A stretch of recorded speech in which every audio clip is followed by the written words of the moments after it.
ঠাকুর শ্রী শ্রী রামকৃষ্ণ পরমহংসদেব বলতেন, ঈশ্বরের নাম লইলে ও আন্তরিক তাহার চিন্তা করিলে সমস্ত পাপ পালাইয়া যায়।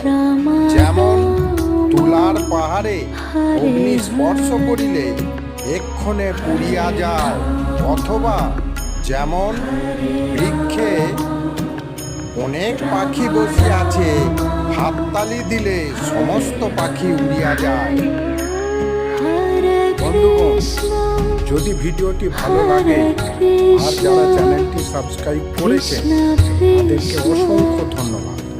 যারা করেননি তাদেরকে সাবস্ক্রাইব আর প্রত্যেককে লাইক ও শেয়ার করতে অনুরোধ। সকলেই সুস্থ থাকুন। ধন্যবাদ।